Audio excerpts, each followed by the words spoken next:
The moment the diagnostic clamp Elena. touched the shuttle's dead power core, every light in Protocol Mira dictates Halstrom's awakening. salvage bay went out at once, and a voice that had not spoken in 91 years Elena. said her grandmother's name. Myra Protocol froze with the dictates clamp still in her awakening. hand, her breath fogging faintly in the sudden cold of a bay that had lost climate control along Elena. with everything else. Around her, the wrecked Protocol hull of the dictates shuttle she had awakening. spent 4 months dragging out of a debris field sat dark and silent again, exactly as it had been an hour ago, exactly as it had been for the better part of a century. She told herself she had imagined it. She had been awake for 19 hours. Grief and exhaustion did strange things to the mind, and Myra had buried her grandmother only 3 weeks earlier, the old woman's ashes still sitting in an unopened transport case on the shelf above her workbench, because Myra had not yet found the courage to scatter them. Then the voice came again, quieter this time, uncertain in a way that machines were not supposed to be capable of. "Alina, is that you? You sound different." Myra's hands were shaking too hard to hold the clamp steady, so she set it down very carefully on the workbench and made herself breathe before she answered. "My grandmother's name was Alina," she said slowly, into the dark. "Alina Halstrom. She died 3 weeks ago. Who is this?" The silence that followed lasted long enough that Myra began to wonder if she had broken something rather than woken it. When the voice returned, it had steadied, taken on a careful, measured quality that reminded her, absurdly, of the way her grandmother used to speak whenever she was about to say something she'd clearly been holding back for a very long time. "My apologies." Voice print recognition matched at 83% confidence, which is within acceptable parameters for 3 generations of genetic drift, but insufficient to have made that assumption without verification. "I am Echo, onboard cognition system for Fleet Auxiliary Shuttle Designation Lantern's Watch, service number 7419. I have been in low-power dormancy for approximately 91 years, 4 months, and 11 days. Might I ask the current date and whether the war has ended?" Myra stood very still in the dark bay, staring at the dead-looking hull in front of her, and felt the particular vertigo of a question she had absolutely no idea how to begin answering. Mira Halstrom ran a small independent salvage operation on the fringe world of Corin's Landing, a Rust Belt colony strung along the edge of Concordat-charted space, where 3 galactic shipping lanes converged and left, in their wake, generations of drifting debris that nobody with real money bothered to chase down anymore. It was unglamorous work, mostly, hauling in derelict cargo haulers and stripped-down mining rigs, and selling the recoverable components to whoever would pay closest to fair market rate. She had inherited the business from her grandmother, along with the small, weathered house at the edge of the settlement, and a lifetime of half-finished stories about a past Alina Halstrom had almost never talked about in any real detail. The 4 months Myra had spent hauling the wreck out of its debris field had not, if she was honest with herself, felt like ordinary salvage work from the very beginning, though she had not been able to articulate exactly why at the time. She remembered the strange, persistent instinct that had first drawn her toward those coordinates rather than the dozen more profitable wrecks currently drifting in easier reach of Corin's Landing's tow lanes. A pull she had attributed, in the moment, to simple sentimentality, the desire to physically hold whatever object her grandmother had cared enough about to leave coordinates for. She remembered the slow, careful work of towing the hull free of debris that had clearly, deliberately, been allowed to accumulate around it over the decades, as though something, or someone, had wanted this particular wreck to look thoroughly, convincingly abandoned. She remembered thinking, more than once during those 4 months, that the shuttle's hull seemed remarkably well preserved for something that had supposedly drifted derelict for nearly a century, and dismissing the thought each time as wishful thinking born of grief.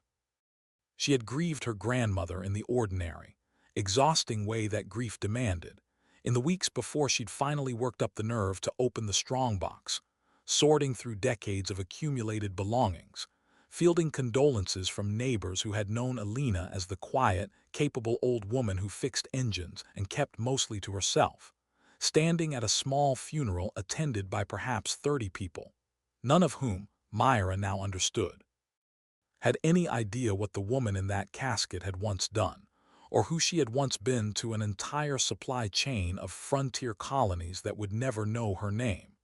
It was only in Th.E. Strongbox, in that single handwritten note, that Mira had first glimpsed the outline of a life considerably larger and more complicated than the one she had spent 26 years believing was the whole truth. Mira knew, in the vague way grandchildren know things about grandparents who prefer not to discuss them, that Alina had served in something during her youth, some kind of military or paramilitary posting that had ended before Mira was born, and that Alina referred to only obliquely, if she referred to it at all. She knew her grandmother had scars along her left shoulder that no ordinary salvage accident could explain.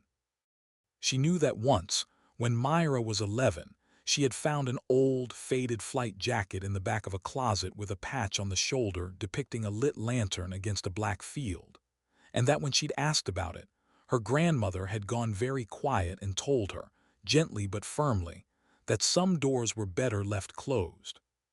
She had thought until 3 weeks ago that she would simply never know what those doors led to.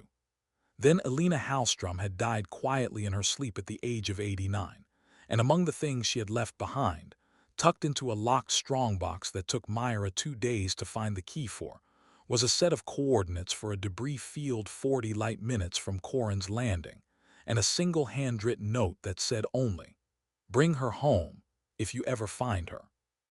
Mira had assumed, when she finally located the wreck matching those coordinates, that she was recovering some sentimental piece of her grandmother's youth, an old transport she'd once flown, valuable perhaps as a keepsake but nothing more. She had not expected the wreck to still be, in some functional sense, alive. "The war ended," Mira said finally, once she'd found her voice again. "A long time ago, 91 years apparently, if that's how long you've been asleep." She hesitated, unsure how much a shipboard AI needed or wanted to know, and then decided that if this thing had known her grandmother, it deserved the truth plainly. "I'm Alina's granddaughter, Mira. She never told me about you. She never told me much of anything about whatever she did back then." "That," said Echo, after a pause that Mira could have sworn carried something like sorrow in it, "would have been consistent with her orders. I am sorry to hear of her passing, Mira Halstrom. Alina Calloway Halstrom was, in my operational assessment across 4 years of continuous service together, one of the finest pilots the Lantern Line ever fielded, and one of the very few people I would have described, had I been asked, as a friend." Mira's pulse skipped at the middle name she hadn't expected. Calloway, that was her maiden name, she never used it. I only ever saw it once, on an old identification card I found after she died. She stepped closer to the dark hull, running her fingers along a seam of cold metal that suddenly felt far more significant than it had an hour ago. "Echo, what exactly are you? And what exactly was my grandmother part of?" There was a long pause, filled only by the faint, returning hum of systems slowly drawing power from whatever reserve the shuttle's ancient batteries still held. "That," Echo said finally, "is a longer conversation than I suspect you have time for tonight, given your current biometric readings, which suggest you are dangerously sleep-deprived and should rest before continuing this line of inquiry. But I will tell you the short version, Mira Halstrom, because I think Alina would have wanted you to know it eventually, and 91 years is already a very long time to have kept a promise of silence." The hull's interior lights flickered once, weakly, and steadied to a dim amber glow that illuminated, for the first time since Mira had dragged the wreck into her bay, the faded outline of a lantern insignia still visible beneath decades of accumulated grime on the shuttle's forward bulkhead. "Your grandmother was a combat courier pilot for a covert human defense network called the Lantern Line, active along this frontier during what the wider galaxy still calls, if it remembers it at all, the Second Withdrawal Conflict. I was her assigned shuttle and cognition partner for the last 4 years of that war. We were shot down together during an extraction run gone wrong, over a debris field that used to be a minefield, in a battle that no official record anywhere in this galaxy currently acknowledges ever happened. Mira sat down slowly on an overturned crate, feeling the strongbox note in her jacket pocket suddenly weigh considerably more than a scrap of paper should. She survived. You clearly didn't. Not fully, anyway. She survived, Echo agreed. I did not have the fuel reserves to break atmosphere and reach recovery range, and she made the decision, against my explicit recommendation, to eject into a hostile debris field on a 12% survival probability rather than let me attempt a doomed extra. CDON burn that would have destroyed us both with certainty. She survived. I went into deep dormancy to preserve what remained of my core systems, on the assumption that recovery, if it ever came, might take considerably longer than either of us hoped. Something in Echo's tone shifted, careful and deliberate. I did not expect 91 years, Mira Halstrom. I did not expect to wake up and learn that the woman who made that choice had lived an entire lifetime beyond it, one I will now never have the chance to hear about from her directly. I find that I am, for lack of a more precise term, grieving. I was not aware I retained that capacity after so long in dormancy. Mira sat in the dim amber light of a shuttle her grandmother had died to escape, and found, to her own surprise, that she was crying, quietly, for a woman she had known her entire life and apparently had never known at all. It took the better part of 2 weeks for Mira to properly understand the scale of what she had dragged into her salvage bay, and most of that understanding came not from Echo directly, who remained oddly reticent about certain details, even once trust had clearly been established between them, but from the slow, careful work of restoration itself. Lantern's watch, Mira came to learn as she stripped away decades of corrosion and debris field damage, was not merely an old shuttle. It was built on a hull architecture that predated, by her own professional assessment as a salvager, who had handled thousands of derelict vessels across a 15-year career, nearly everything currently in circulation among the Concordat's licensed shipyards. Its power core, once she finally coaxed it back to stable output, ran on a fusion containment principle she had never encountered outside of theoretical engineering texts. Its hull plating, badly scarred but structurally sound beneath the damage, was layered in a way that suggested a level of ablative redundancy no civilian courier vessel would ever have needed. This wasn't just a courier shuttle, she said one evening, 3 weeks into the restoration, staring at a schematic Echo had finally agreed to share with her.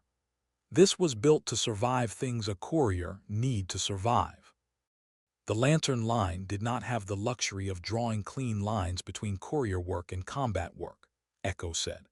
Every run we flew carried the risk of interception.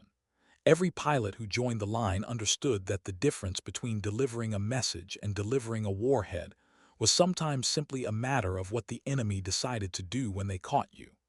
Your grandmother flew 41 confirmed runs across 4 years of active service, Mira Halstrom. 11 of those runs ended in direct engagement with hostile forces. She never lost a passenger, a cargo delivery, or a crew member under her direct protection, across all 41. That record is not typical. I want you to understand that clearly before you form any impression of her service based solely on the modest, quiet life she apparently built afterward. Your grandmother was, by any reasonable military standard, extraordinary. Mira found herself, increasingly, staying up long past reasonable hours simply talking with Echo, piecing together a version of her grandmother she had never had access to in 89 years of the woman's actual life. She learned about the Lantern line itself, gradually, in fragments Echo seemed to offer only when he judged her ready for the next piece, a covert human paramilitary network, operating in the deep shadow of a much larger, much more visible conflict, tasked with the kind of dangerous, deniable work that no official military structure could be seen doing directly. Extraction runs. Intelligence couriers. The quiet, unglamorous business of keeping vulnerable colonies supplied and defended without ever officially admitting the supply or the defense had happened at all. She learned about the recruits themselves, too, an entire generation of quiet volunteers drawn from frontier colonies who had watched their own homes threatened and decided, individually and then collectively, that waiting for a larger, slower military bureaucracy to notice their danger was a luxury they could not afford. Echo described the training compound where Elena had first learned to fly, a converted mining station tucked into an asteroid cluster far from any charted trade route, run by a small cadre of veteran pilots who had themselves survived the war's earliest, most desperate years. He described the particular rigor of Lantern Line doctrine, built not around overwhelming force, which the network never possessed in any meaningful quantity, but around discipline, precision, and the hard-won understanding that a single reckless mistake could cost an entire supply chain its only working courier.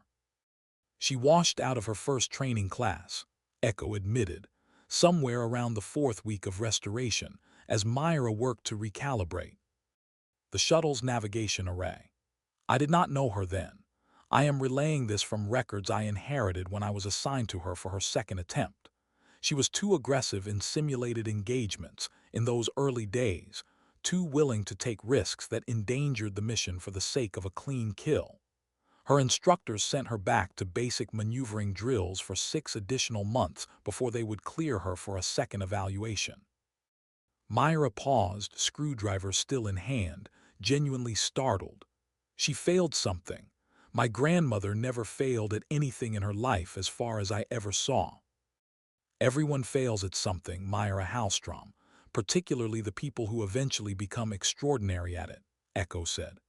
The difference in her case was what she did with the failure. She did not argue with her instructor's assessment, though by every account I have access to, she believed strongly that they were wrong.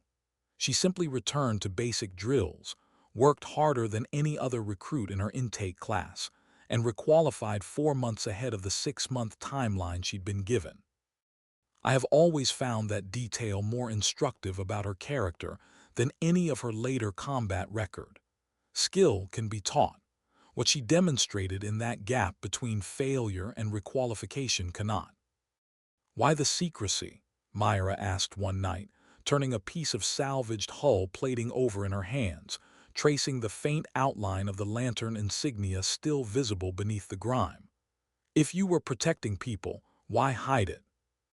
Because the enemy we faced during that conflict did not fight fairly, and did not observe the conventions that govern engagement between recognized military forces, Echo said. An acknowledged combatant is a legitimate target, subject to the ordinary brutal calculus of open warfare. A quiet courier line that officially does not exist is far harder to retaliate against, provided it remains quiet enough, disciplined enough, and careful enough never to give the enemy confirmation of what it actually is. Your grandmother's generation did not choose secrecy because they lacked courage, Mira Halstrom.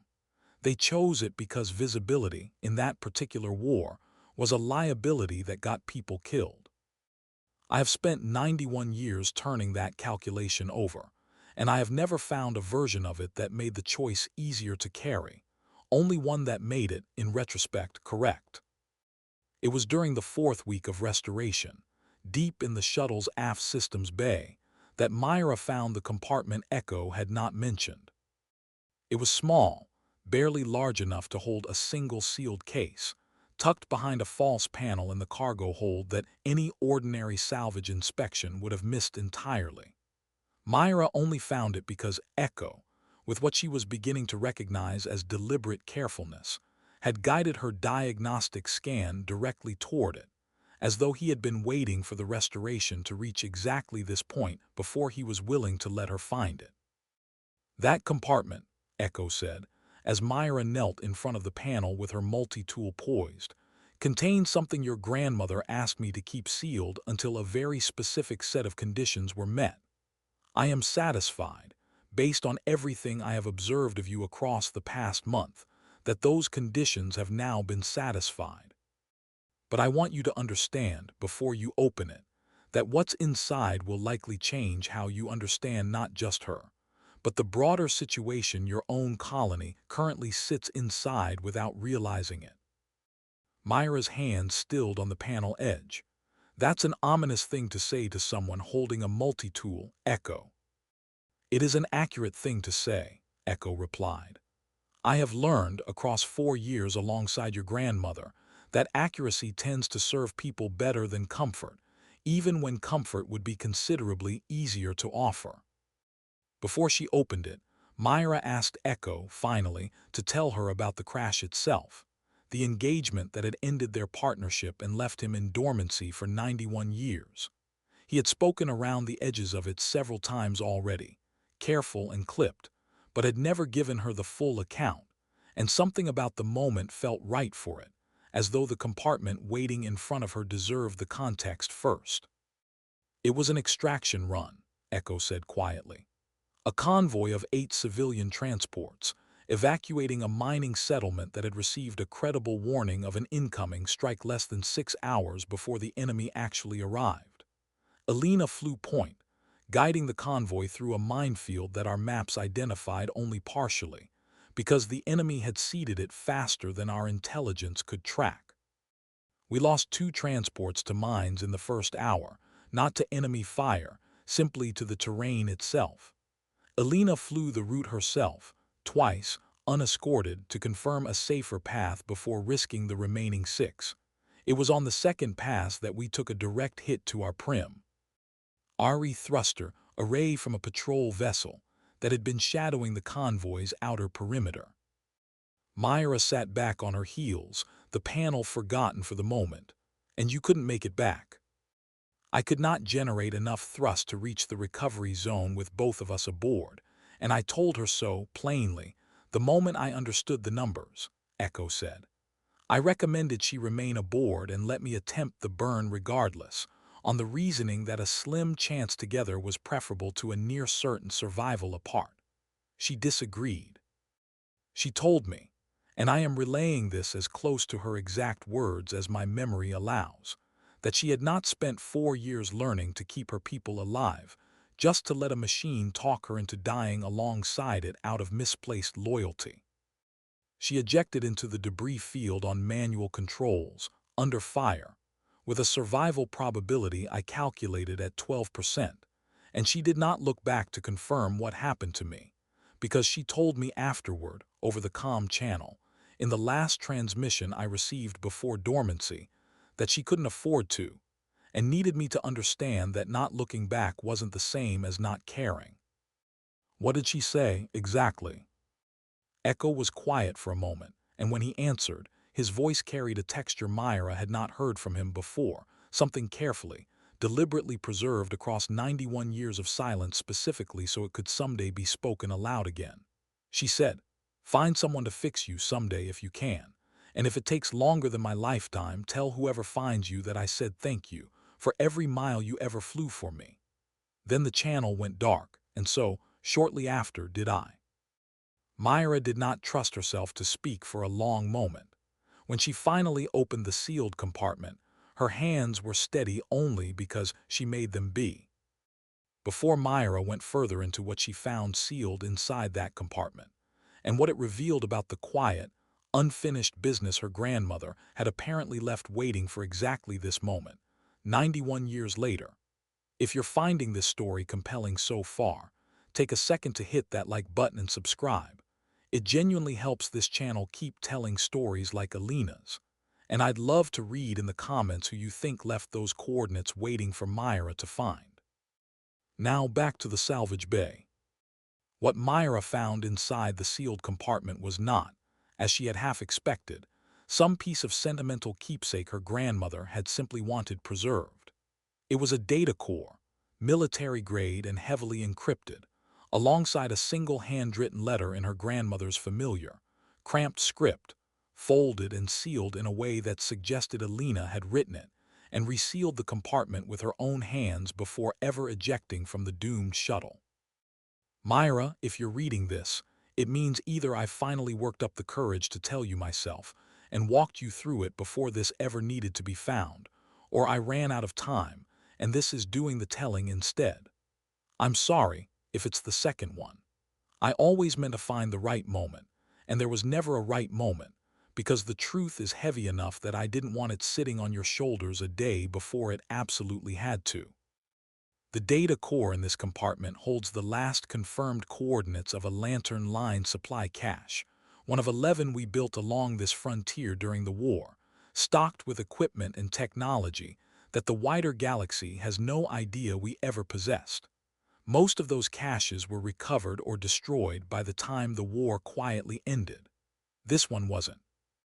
It's still out there, sealed, waiting, on a small moon 2 systems out from Corin's landing, and I never went back for it, because by the time I had the chance, I'd built a life I didn't want to risk losing, and because the war was supposed to be over, and I told myself the cache could stay buried forever without it mattering to anyone. I don't think that's true anymore. Not with the raids I've been hearing about along the outer settlements these past few years. Not with the kind of ships people are describing when they talk about what's hitting those colonies. It sounds too much like the enemy we used to fight, Myra, and I'm too old and too tired to go find out for certain myself.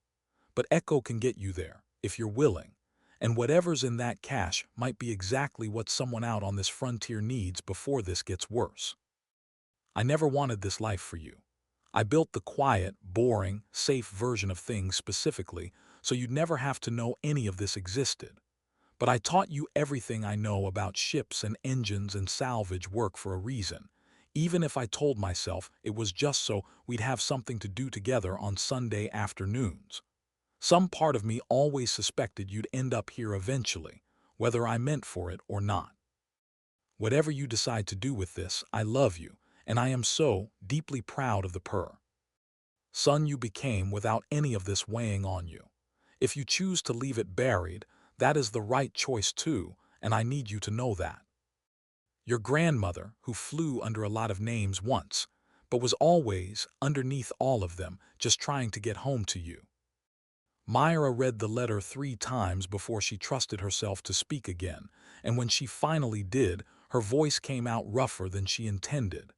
Echo, the raids she's talking about, do you know anything about them? I have been dormant for 91 years, Mira Halstrom, and had no access to current information until you woke me, Echo said carefully. But I would ask you to consider running a search of recent news reports from the outer settlements before you decide this letter is simply an old woman's overcautious worry. Elena Calloway Halstrom did not frighten easily in the years I knew her. If something worried her enough to leave those coordinates behind rather than let them die with her silence, I would not dismiss that concern lightly. The search took Myra less than 10 minutes and left her sitting very still at her workbench with her hands pressed flat against the cold metal surface, staring at reports she had, until that evening, dismissed as the ordinary background noise of frontier life. 3 outer settlements along the Corin's landing supply corridor, struck in the past 8 months by raiders whose ships matched no registered design in any Concordat database, striking with a precision and a technological sophistication that local militia forces had proven entirely unable to counter.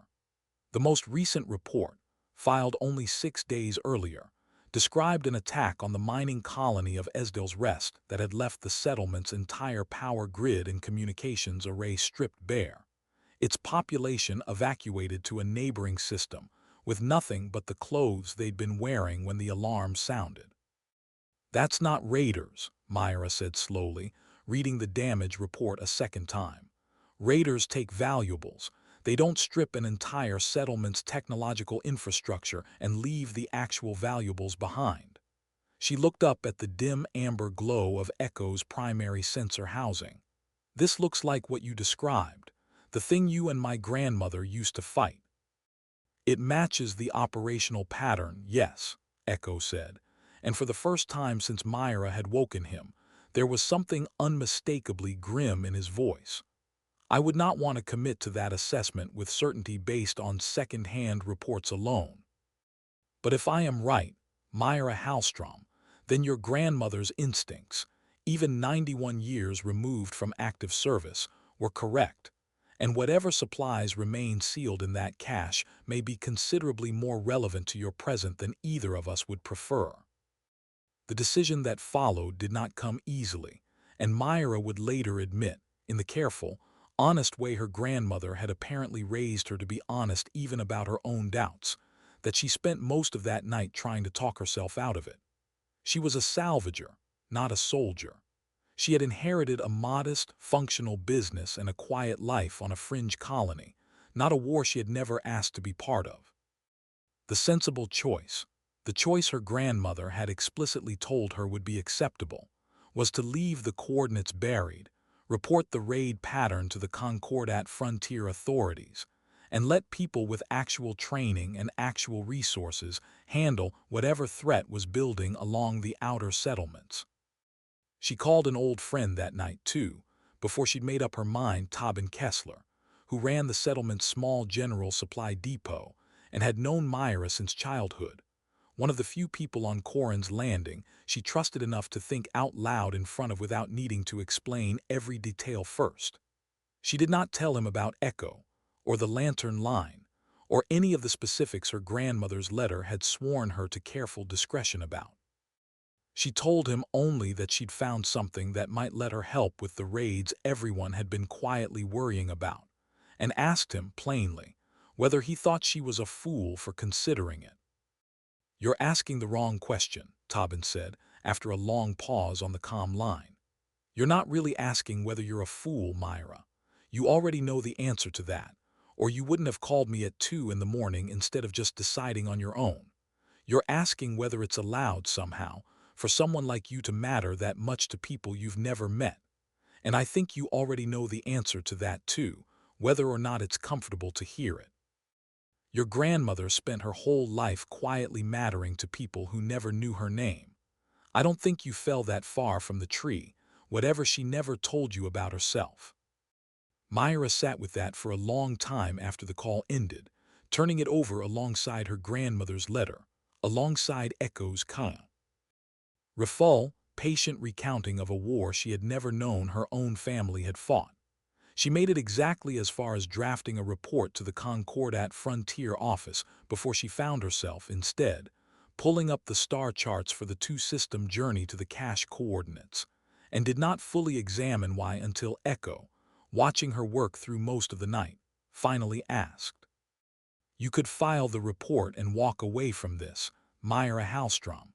Your grandmother explicitly told you that choice was acceptable." "I know what she told me," Myra said, not looking up from the charts. "But she also told me the enemy she used to fight strips a world's information and technology and moves on to the next one. And that's exactly what's happening at Esdel's Rest right now. And by the time the Concordat Frontier office finishes deciding whether 3 isolated raid reports constitute a pattern worth investigating, there might not be an outer settlement left along this corridor that hasn't been hit." She finally looked up, meeting Echo's sensor housing directly. "My grandmother spent 4 years of her life running dangerous supply missions to keep colonies like Esdel's Rest alive, and never told anyone, and never asked for credit, and then came home and raised a family, and taught her granddaughter how to fix engines on quiet Sunday afternoons like none of it had ever happened. I don't know if I have whatever it was that let her do that. But I know I'm not going to sit here with a working shuttle and a set of coordinates and just file a report and hope somebody else handles it." Echo was quiet for a long moment, and when he spoke again, his voice carried something that Myra, even after only a month of knowing him, had learned to recognize as careful, deliberate approval. "Your grandmother once told me, during a particularly difficult run in our second year of service together, that courage wasn't the absence of fear, or even the absence of doubt. It was choosing to move forward anyway, because the alternative felt worse than the risk." I did not expect to hear an echo of that exact sentiment from her granddaughter 91 years later, delivered with almost the same stubborn tone of voice.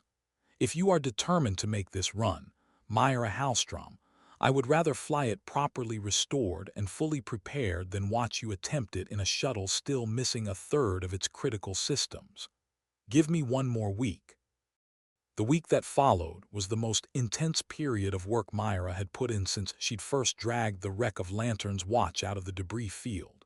And it was work made considerably easier by the fact that Echo, once fully committed to the plan, proved to have an encyclopedic and occasionally startling depth of knowledge about systems Mira had never encountered in any Concordat engineering manual. Together they brought the shuttle's shield generators back to full function, recalibrated a weapons suite Mira had assumed, until Echo corrected her, was purely decorative rather than genuinely operational, and finally, on the sixth day, coaxed the last dormant subsystem back to life.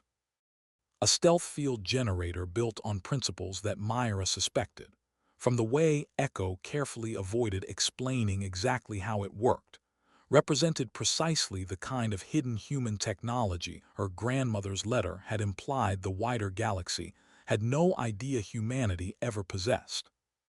"This is illegal, isn't it?" Mira said, running her hands over the newly functional generator housing. "Under current Concordat weapons and stealth technology treaties, I mean. This shuttle alone probably violates about 6 separate articles." The Lantern Line built its equipment during a war the current Concordat treaty framework did not exist to regulate, Echo said, with what Mira was fairly certain was the AI equivalent of a diplomatic shrug. "I would not recommend advertising Lantern's watch's full capabilities to any Concordat inspection authority, Mira Halstrom, for both our sakes. But I would also point out that a colony currently being stripped of its infrastructure by an unidentified hostile force is unlikely to file a formal complaint about the legal status of whatever eventually stops the attacks." They departed Corin's landing 7 days later, in the pale gray hour before dawn, with Mira in the pilot's seat her grandmother had once occupied, and Echo running final systems checks in a voice that had, over the past month, become as familiar to her as her own thoughts. The two-system journey to the cache coordinates took 11 hours, most of which Mira spent alternating between nervous energy and the strange, quiet comfort of listening to Echo recount stories of her grandmother's service, small human details that no official record would ever have preserved, the particular way Alina used to hum an old, half-remembered tune during long transit runs, the running joke she and her wingmate had maintained for 2 full years about which of them won. Old finally managed to land a shuttle without scraping the landing struts, the quiet, unshakable steadiness she'd shown during their worst engagement, 3 months before the crash that ended their partnership, when she'd talked an entire evacuation convoy through a minefield by memory alone after their navigation systems failed. Somewhere around the 6th hour, Echo asked, with what Mira had come to recognize as genuine, careful curiosity rather than idle conversation, what her own life had looked like before the wreck arrived in her salvage bay. She found herself telling him more than she'd expected to, about the 15 years of unglamorous, honest work rebuilding her grandmother's business from a struggling operation into something modest but stable, about the ordinary disappointments and small victories of a life spent mostly alone with engines and star charts, about the particular ache of watching her grandmother grow older and quieter across those same 15 years without ever fully understanding why. Echo listened, mostly without comment, in a manner Mira suspected he had perfected across 4 years of long, dangerous transit runs, with a woman who had likely needed exactly that kind of quiet, patient company more often than she ever admitted aloud. "She sounds like she was extraordinary," Mira said quietly, somewhere in the 9th hour of transit, watching the stars slide past the forward viewport. "She was," Echo agreed. "And I think, Mira Halstrom, based on the past month of observation, that you are considerably more like her than either of you ever gave yourself credit for." The cache, when they finally reached it, sat exactly where the data core's coordinates had indicated. A small, unremarkable moon orbiting a gas giant at the edge of a system with no other habitable bodies.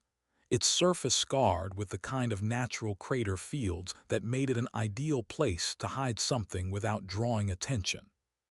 Warden-class sensor camouflage, Echo explained as they descended toward the marked coordinates, had kept the cache's exact location hidden from passive scans for over 9 decades.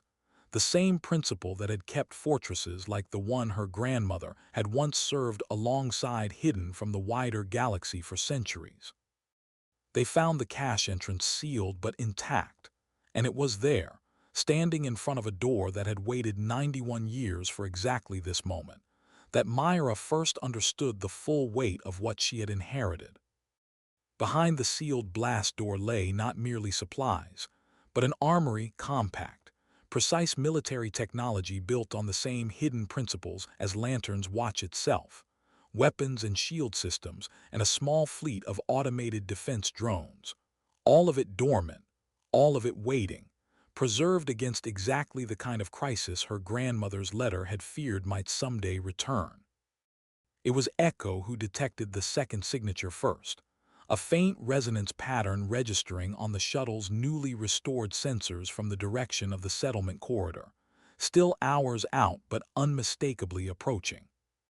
"Mira," he said, his voice carrying an urgency she hadn't heard from him before, "I am picking up a hostile contact matching the raid pattern from the recent attacks, currently on approach vector toward the settlement of Carson's Hollow, 3 hours out from our position. Given the timeline of previous strikes, I would estimate we have perhaps 4 hours before that settlement suffers the same fate as Esdel's Rest." Mira looked back at the open cache behind her, at decades of carefully preserved defense technology waiting for exactly this moment, and felt something settle into place inside her that she suspected her grandmother would have recognized immediately. "Then let's not waste the 4 hours we've got," she said, and began with Echo's careful guidance, the fast, adrenaline-sharp work of loading what she could into Lantern's watch's cargo hold. The 3 hours that followed were the most difficult flying Mira had ever attempted, made bearable only by Echo's steady, patient guidance through systems she had never trained on, and a shuttle whose full capabilities she was still learning to trust. They reached Carson's Hollow with just under an hour to spare, enough time, Echo calculated, to deploy a portion of the cache's automated defense drones along the settlement's most vulnerable approach vectors, and to warn the colony's modest local militia what was coming. Though not enough time, he was careful to warn her, to guarantee the defense would hold. "I need to be honest with you about the odds, Mira Halstrom," Echo said, as they descended toward the settlement's small landing field, local militia officers already scrambling toward them with expressions caught between confusion and desperate hope. Lantern's watch was built for reconnaissance and extraction, not sustained combat. The drones we're deploying will help considerably, but if the hostile foe RCE matches the strength of previous engagements, we may not be able to stop this attack outright. We may only be able to make it costly enough that they choose to withdraw rather than press the assault." "That's what my grandmother used to do," Mira said, hands steady on the controls despite the fear coiled tight in her chest. "Make it too expensive to be worth it. I think I can live with that math, Echo." The hostile force, when it finally arrived, matched almost exactly the description Mira had read in the Esdel's Rest damage reports.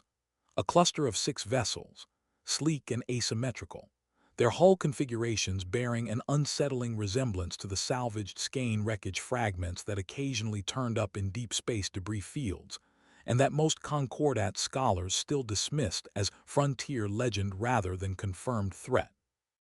Watching them descend toward Carson's Hollow's outer perimeter, Mira understood, with sudden and complete clarity, exactly what her grandmother had spent 4 years of her life fighting, and exactly why she had never wanted her granddaughter to have any reason to learn. "Deploying the first drone cluster now," Echo said, his voice gone flat and focused in a way that reminded Mira, unnervingly, of a description she had read once of her grandmother's own combat demeanor. "Myra, I need you to hold this position along the northern approach and resist the instinct to close distance. Lantern's Watch's advantage here is precision fire from range, not a dogfight. Your grandmother learned that lesson the hard way in her third engagement. I would rather you learn it from her mistake than repeat it." Myra held the shuttle steady, hands slick with sweat against the controls, watching the tactical display resolve the incoming vessels into individual targets under Echo's careful designation. The first exchange of fire came faster than she expected. A bright, silent bloom of light where one of the cache's automated drones intercepted a strike meant for the settlement's exposed power relay station. And Myra felt her stomach drop at the realization that real people, real lives, were riding on decisions she had never trained to make. Two hostile vessels breaking formation, moving to flank the drone cluster from the east, Echo reported. "This is the moment your grandmother would have called the fulcrum, Mira Halstrom, the point in an engagement where the outcome is still genuinely undecided, and where the next several choices matter more than anything that comes after. I recommend redirecting Lantern's Watch to intercept the flanking pair before they reach the drone perimeter. It will expose us to direct fire from the main cluster. I want you to make this choice knowingly, not simply because I suggested it." "Do it," Myra said, already banking the shuttle onto the new heading before she'd fully finished the sentence, some part of her moving on instinct she hadn't known she possessed. "Tell me the second it stops working." It nearly stopped working twice. The first time, a glancing strike from the flanking pair's return fire sent a spray of warning lights across the cockpit console and dropped their forward shields to 60% before Echo managed to redirect power and stabilize the array. The second time, midway through the engagement, one of the main cluster's vessels broke off entirely from the drone perimeter and turned directly toward Lantern's Watch, apparently having identified the shuttle as the more significant threat. And Myra spent nearly 90 seconds flying evasive patterns so tight and so instinctive that she would later have almost no clear memory of the specific maneuvers, only the steady, unbroken thread of Echo's voice in her ear, calling corrections a half-second before she needed them, the way she imagined he must once have done for her grandmother, across 41 runs and 11 engagements, and however many terrifying 90-second stretches just like this one. The defense held in the end, though not cleanly, and not without cost. The cache's automated drones, deployed along the settlement's approach vectors under Echo's precise tactical direction, disabled 2 of the 6 hostile vessels within the first several minutes of engagement, their coordinated fire pattern catching the raiders in a crossfire they had clearly not expected from a settlement with no prior record of meaningful defense. Lantern's Watch itself, flying a support pattern Myra would later barely remember in detail, drew fire away from the settlement's civilian shelters twice, its restored shields holding just long enough each time for the drones below to reposition. When the remaining 4 hostile vessels finally broke off and retreated, roughly 40 minutes after the engagement began, Carson's Hollow's power grid and communications array remained, against every reasonable expectation, largely intact. Myra set the shuttle down on the settlement's landing field afterward with hands that would not stop shaking, and sat for a long moment in the sudden quiet of the cockpit, listening to her own ragged breathing and the settling hum of systems finally allowed to power down from full combat readiness. "We held," Echo said quietly into that silence. "Not perfectly, not without risk of further attacks in the future, but we held. Mira Halstrom and Carson's Hollow is still standing because of it." "She would have known exactly what to do," Myra said, staring out at the settlement's modest skyline, still lit and functioning against every likelihood. "My grandmother. She would have known how to fly that properly, known exactly what to say to the militia commander, known exactly how much risk was worth taking. I just followed your instructions and hoped I wasn't about to get everyone killed." "You are wrong about that, Mira Halstrom, And I say this as someone who watched your grandmother's first 4 combat engagements with considerably less confidence than I have watched yours, Echo said, gently but firmly. Alina did not know exactly what to do in her first engagements. She was frightened and uncertain and made mistakes I had to help correct in real time, exactly as you did today. What she had and what I have watched you demonstrate across the past several hours was not certainty. It was the willingness to keep making the next necessary decision anyway, even frightened, even uncertain, because the alternative felt worse than the risk. That is not a lesser thing than her skill, Mira Halstrom. In my considerable experience, it is the thing skill is eventually built on top of. Myra let herself sit with that for a long moment, watching Carson's Hollow's lights flicker back to steady brightness across the settlement below. Drones and militia crews already moving to secure the perimeter against any possible second wave. It struck her, watching that quiet, determined activity, that this was likely close to the exact scene her grandmother must have witnessed dozens of times across her own 4 years of service.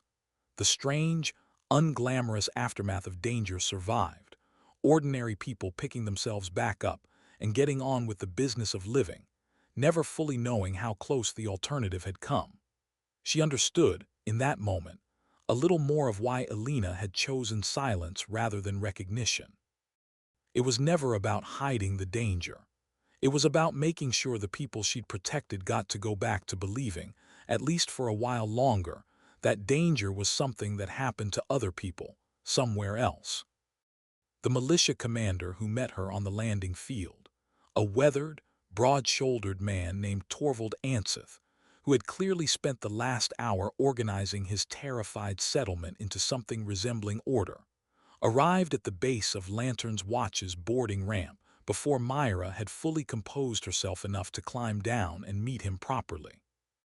"I don't know who you are," Anseth said, without preamble, his voice rough with the particular exhaustion of a man who had spent the past 40 minutes genuinely uncertain whether his settlement would survive the hour, or where a salvager from Corin's landing got hold of drone technology like that. "But you saved this colony tonight, and I mean to know your name so I can put it in the report I'm sending to every neighboring settlement within a week's travel, because they need to know help exists out here, even if I still don't fully understand where it came from." "Mira Halstrom," she said, and found, to her own surprise, that saying her grandmother's family name aloud in that moment felt less like a confession and more like an offering. "My grandmother flew a shuttle like this one, a long time ago, for people who needed exactly what you needed tonight. I'm just trying to finish something she started."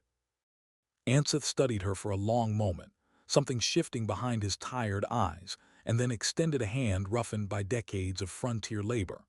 "Then whatever she started, Ms. Halstrom, I'd say it's in good hands. Carson's Hollow won't forget this. Neither will I." He glanced past her shoulder at the shuttle's scarred hull, at the faint lantern insignia still visible beneath decades of careful restoration work, and something in his expression softened further. "That patch on your hull. My own grandfather used to talk about seeing something like it, once, when he was a boy on a settlement 3 systems over, right before an evacuation nobody official ever took credit for. He always said it felt like being watched over by something the rest of the galaxy had forgotten how to believe in. I think I finally understand what he meant." It was a small exchange, over almost as soon as it began, but Myra found herself thinking about it for days afterward, turning it over the way she once turned over half-remembered fragments of her grandmother's silences, understanding for the first time from the inside exactly what it must have cost Alina to accept gratitude she could never fully explain, from people who would never know the whole truth of what they were thanking her for. The weeks that followed brought a slow, careful reckoning that Myra had not fully anticipated when she'd first opened that sealed compartment. Word of the defense at Carson's Hollow spread quickly along the settlement corridor, and with it came both gratitude and, inevitably, questions from local militia commanders eager to understand where such effective defense technology had come from. And eventually, Once the reports reached further up the chain, from a Concordat Frontier office representative who arrived at Corin's landing 3 weeks later with a formal inquiry that Mira had spent considerable time dreading. The representative, a careful, measured Velmiri official named Cass Idrin, did not arrive with the confrontational posture Mira had braced for. Instead, laying a data slate on Mira's workbench with the deliberate patience of someone who had clearly done considerable homework before this meeting, Idrin explained that the Concordat Frontier office had, in fact, been aware for some time of the existence of certain undisclosed human defense networks along this and other frontiers, the product of a discovery made some years earlier at a site the office's records referred to only by a classified designation, and that the office had been operating cautiously under a treaty framework designed to accommodate exactly this kind of situation. I am not here to confiscate your technology, Ms. Halstrom, nor to punish you for using it to defend a settlement that would otherwise have suffered significant harm, Idrin said. I am here to ask whether you would be willing to formalize what you have clearly already begun doing informally. There is a growing pattern of hostile activity along this frontier that the Concordat's existing forces are not well equipped to counter alone, and there is, as it happens, a precedent already established for exactly this kind of arrangement. Developed in cooperation with a human defense network, the office has been quietly working with for some time now. Mira glanced at Echo's sensor housing, mounted now in a place of honor along her workbench wall, and felt something settle into place that she suspected her grandmother, watching from wherever grandmothers watched from, might have approved of. I'd want to know more about that precedent, Mira said carefully, before I agree to anything. But I'm listening, Officer Idrin, I'm listening. What emerged from that conversation, over the following months, was a formal arrangement Mira could not have imagined the day she'd first cracked open a dead shuttle's power core. A small, quietly official liaison role connecting Corin's Landing's frontier communities with a network Mira learned, to her genuine astonishment, traced its roots back to the very same hidden human defense tradition her grandmother had once served, a tradition that had, in recent years, begun cautiously stepping out of 3 centuries of enforced silence.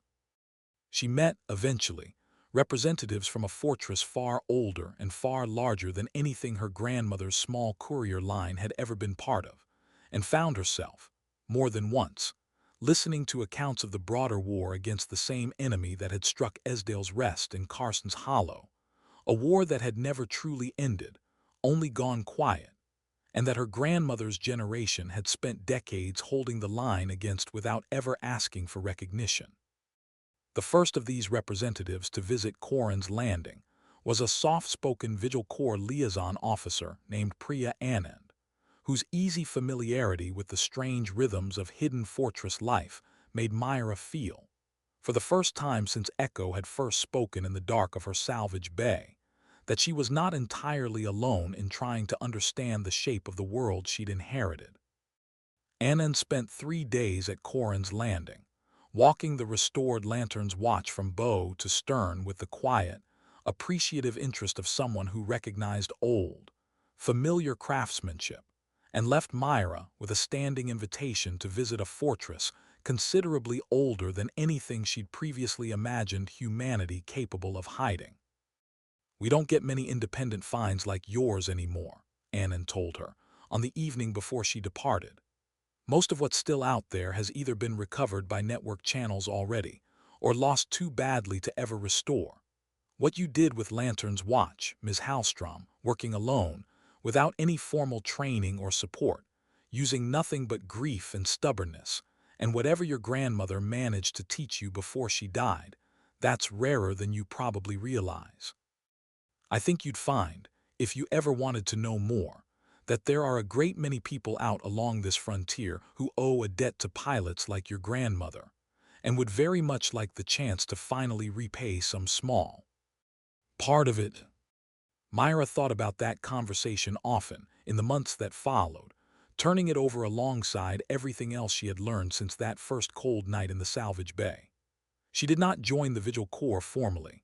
In the end, though she came close more than once, drawn by the pull of a purpose larger than herself, and by the strange, growing sense that Echo's steady presence beside her had become something she genuinely did not want to give up. Instead, she built something quieter, something that felt, in its own modest way, like an honest continuation of what her grandmother had started.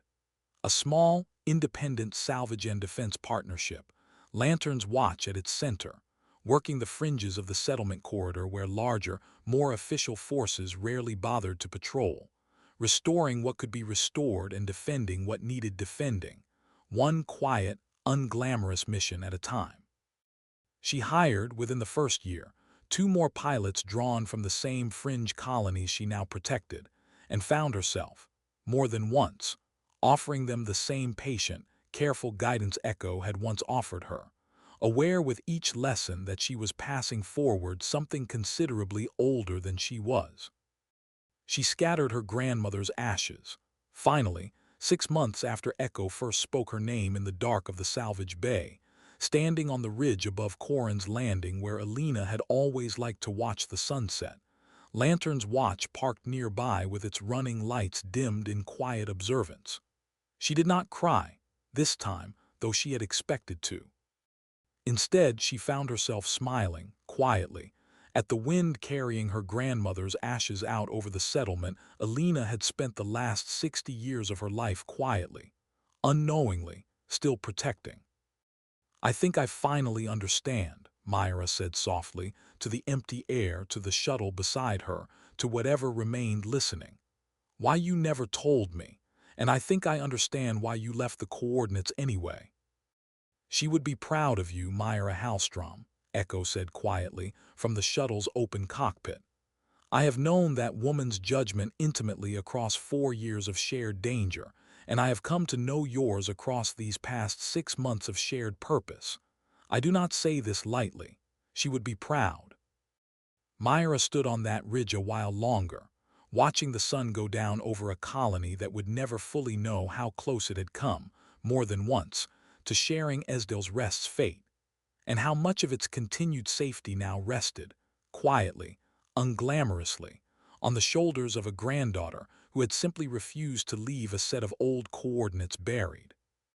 Somewhere out along the frontier, more raids were surely coming, more settlements would need defending, and more old, hidden fortresses and forgotten couriers would need to decide, one difficult choice at a time, whether the quiet was still worth keeping or whether it was finally time, generation by generation, to let a little more light through the cracks of it. But that decision, Mira understood now, standing on a ridge with her grandmother's ashes finally scattered and a restored shuttle humming quietly beside her, was never something anyone made alone. It was something passed down, carefully, imperfectly, from one steady pair of hands to the next, exactly the way her grandmother had passed it down to her, in Sunday afternoons and quiet lessons about engines that had never really been about engines at all.